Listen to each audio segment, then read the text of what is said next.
तीन दोस्त थे जो कि अपने बिजनेस की साइट देखने के लिए दूसरे शहर जा रहे थे। एक का नाम था विवेक, एक का राहुल और एक का विजय। तीनों बहुत अच्छे दोस्त थे और बिजनेस में पार्टनर भी थे। उन्होंने एक होटल में स्टे किया। वो होटल बहुत ही ज़्यादा बंजर था, वहाँ कोई भी नहीं था। ऐसा लगा कई टाइम से कोई नहीं आया। तीनों उस होटल की तरफ देखते ही रह गए। वहाँ बाहर एक गार्ड बैठा हुआ था जो सिगरेट पी रहा था। उन्होंने उस गार्ड की तरफ देखा और वो गार्ड में सिगरेट ही पीता रह गया। फिर वो गार्ड उनकी तरफ उठ के आया और उसने पूछा कि आप इस होटल में रुकेंगे? तो उन्होंने कहा हाँ। वो गार्ड उनकी तरफ देख के हंसने लग गया। वो तीनों ने समझा कि ये पागल है और वो अंदर चले गए। वहाँ रिसेप्शन पे एक छोटे कद का आदमी था। उस आदमी ने उन्हें चाबियाँ दी और वो तीनों ऊपर अपने कमरे की तरफ चले गए। तीनों रात को सो रहे थे तो राहुल की आंख खुल गई। उसको बहुत घबराहट हो रही थी और प्यास भी लगी थी। वो बाहर उठ के आया तो उसने महसूस किया कि कोई आसपास है उसके।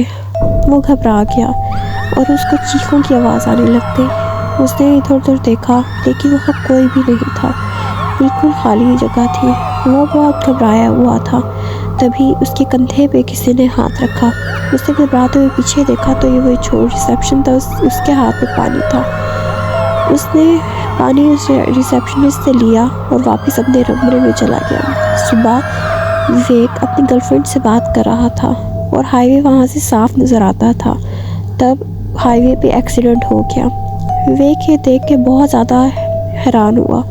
वो एक्सीडेंट की तरफ भागा लेकिन उसने जैसे ही पीछे मुड़ा उसने देखा एक बाबा खड़ा हुआ है जिसकी सफ़ेद बड़ी बड़ी दाढ़ी है और झुर्रियाँ हैं। वो उस हाईवे और एक्सीडेंट की तरफ देखकर मुस्कुरा रहा है, लेकिन जैसे ही उसने विवेक की तरफ देखा तो वो चुप हो गया। विवेक अंदर अपने रूम की तरफ देख गया और उसने देखा कि हाईवे पे कोई एक्सीडेंट नहीं है। सुबह तीनों दोस्त अपनी साइड देखने के लिए गए तो रास्ते में उनकी गाड़ी बंद हो गई। उन्होंने मैकेनिक को कॉल की। 3 घंटे बाद वेट करने के बाद मैकेनिक आया और मैकेनिक ने उनकी गाड़ी चेक की। काफ़ी टाइम लगाने के बाद मैकेनिक ने कहा कि गाड़ी को वर्कशॉप पे ही ले जाना पड़ेगा और वो गाड़ी को वर्कशॉप पे ले गया। तीनों दोस्त अपनी साइड पे गए और वहाँ काम करते रहे, जिसकी वजह से शाम हो गई थी और गाड़ी अभी तक नहीं बनी थी। उन्होंने एक ट्रक ड्राइवर को रोका और उन्हें कहा कि हमें इस रेस्टोरेंट पे छोड़ दें। वो ट्रक ड्राइवर बहुत ज़्यादा हैरान हुआ। उसने कहा वहाँ नहीं, वहाँ तो भूत रहते हैं। उन्होंने पूछा कि क्या मतलब? वो कहते ये होटल कब्रिस्तान के ऊपर बना था जिसकी वजह से वहाँ पे भूत रहते हैं और वहाँ कोई भी नहीं जाता। तो विवेक और राहुल को याद आया कि उनके साथ क्या हुआ था। वो उस ट्रक ड्राइवर की बात सुन रहे थे लेकिन उन्होंने फिर भी वहीं जाने का फ़ैसला किया।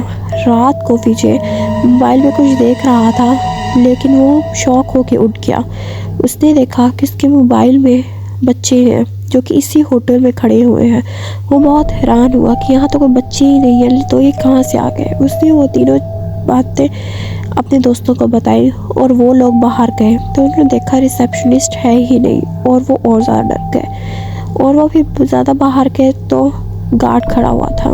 गार्ड से उन्होंने पूछा तो गार्ड ने कहा कि आप लोगों की गाड़ी सुबह जब आप लोग आए थे तब साए के अंदर थी। शुक्र करें कि आपका एक्सीडेंट नहीं हुआ।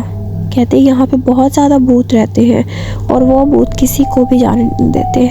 वहाँ बूढ़ा एक आदमी खड़ा हुआ है आपके पीछे जो कहता था कि यहाँ होटल नहीं बनना चाहिए, लेकिन उसका भी एक्सीडेंट हो गया। यहाँ पे बहुत सारे बच्चे भी रहते हैं और उन बच्चों को आपकी गाड़ी पसंद आ गई, इस वजह से आप जिंदा हैं, वरना अभी तक आप जिंदा नहीं होते। अगर आप लोगों को अपनी जान प्यारी है तो यहाँ से चले जाएं।